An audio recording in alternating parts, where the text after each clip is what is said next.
Assalamualaikum warahmatullahi wabarakatuh. Perkenalkan, nama saya Laude Feryadin dengan NIM 236500063. Saya dari kelompok 8. Di sini saya akan menyelesaikan tugas mata kuliah keamanan komputer, yaitu mempresentasikan makalah yang berjudul Penetration Nesting dan Ethical Hacking. Di sini saya cuma menjelaskan beberapa poin saja. Sisanya dijelaskan sama tema kelompok saya. Pertama, saya akan menjelaskan latar belakang. Revolusi digital mendorong organisasi semakin bergantung pada sistem informasi dan teknologi, namun juga meningkatkan risiko keamanan siber. Menurut cybersecurity Pinterest, kerugian akibat kejahatan siber diperkirakan mencapai 10,5 US dollar triliun pada tahun 2025. Dalam menghadapi ancaman ini, penetration testing menjadi komponen penting dalam strategi keamanan siber. Penetration testing adalah simulasi serangan untuk mengidentifikasi kerentanan sistem sebagaimana dijelaskan oleh Egbertson tahun 2013. Pendekatan ini bersifat proaktif seperti yang ditegaskan Kennedy et al. 2011 karena membantu organisasi menemukan dan menutup celah keamanan sebelum disalahgunakan oleh pihak tidak bertanggung jawab. Untuk mendukung praktik ini, telah dikembangkan standar metodologi seperti OWASP testing, QUIC V4.0 untuk aplikasi web dan PTS, Penetration Testing Action Standards, untuk pengujian umum. Keduanya mendorong penerapan security by design demi menciptakan sistem yang aman sejak awal. Selanjutnya, rumusan masalah. Di sini dalam makalah ini tadi beberapa rumusan masalah, yaitu yang pertama, bagaimana tahapan sistematis dalam melakukan penetration testing dari fase planning hingga reporting. Yang kedua, teknik-teknik apa saja yang digunakan dalam fase reconnaissance dan scanning, serta bagaimana implementasi tools seperti Nmap, Voice, dan DNSenum. Yang ketiga, bagaimana cara mengeksploitasi kerentanan sistem menggunakan Metasploit framework. Yang keempat, apa saja teknik privilege escalation dan post exploitation yang umum digunakan dalam penetration testing. Yang kelima, bagaimana proses dokumentasi, penyusunan rekomendasi perbaikan, dan penerapan etika dalam penetration testing. Selanjutnya, tujuan penelitian. Yang pertama, tujuan umum. Dia memberikan pemahaman komprehensif mengenai metodologi dan teknik penetration testing sebagai bagian dari defensive security strategi.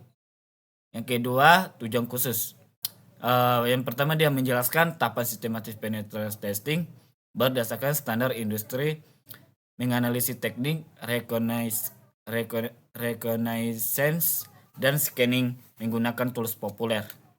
Kedua, memahami pengguna Metasploit framework untuk eksploitasi kerentanan, menjelaskan konsep privilege escalation dan aktivitas post exploitation.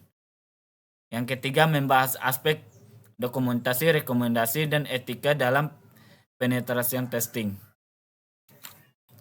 Selanjutnya, manfaat penelitian. Yang pertama, manfaat akademis. Dia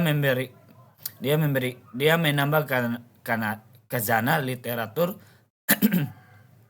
tentang penetration testing dalam bahasa Indonesia, memberikan referensi bagi mahasiswa yang mempelajari cybersecurity.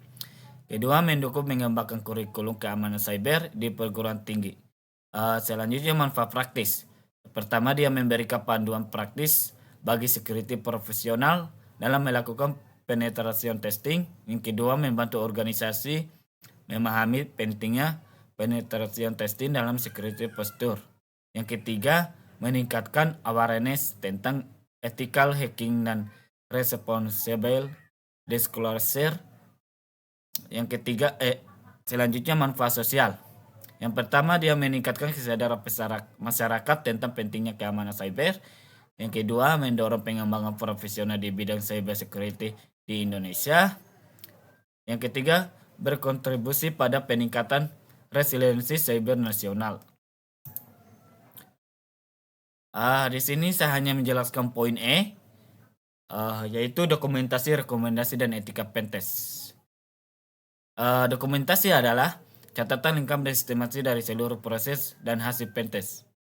Rekomendasi pentest adalah sarana atau langkah-langkah yang diberikan oleh pentester untuk menutup atau mengurangi resiko dari kerentanan yang ditemukan selama pengujian. Etika pentest mengacu pada seperangkat prinsip moral dan pedoman profesional yang harus dipatuhi oleh seorang penetration tester. Pentester saat melakukan pengujian keamanan, ini adalah aspek krusial yang membedakan aktivitas pentest yang sah dan bermanfaat dari peretas ilegal atau tidak kejahat. Dia meliputi struktur dokumentasi penetration testing, metodologi penilaian resiko, remediation recommendation, ethical consideration dalam penetration testing. Selanjutnya kesimpulan. Pertama, penetration testing merupakan proses yang terstruktur, bukan aktivitas sembarangan atau ad hoc. Setiap tahapannya mulai dari pre-engagement,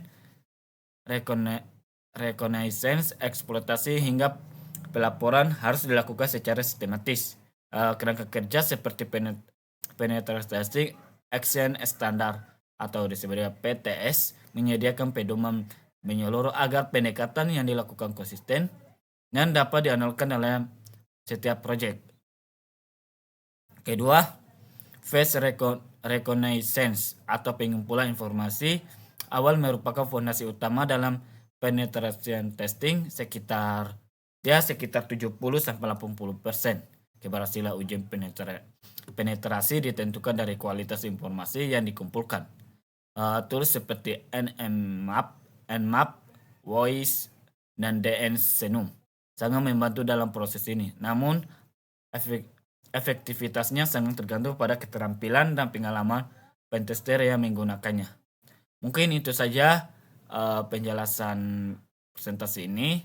Lebih dan kurangnya mohon dimaafkan. Saya akhiri. Assalamualaikum warahmatullahi wabarakatuh.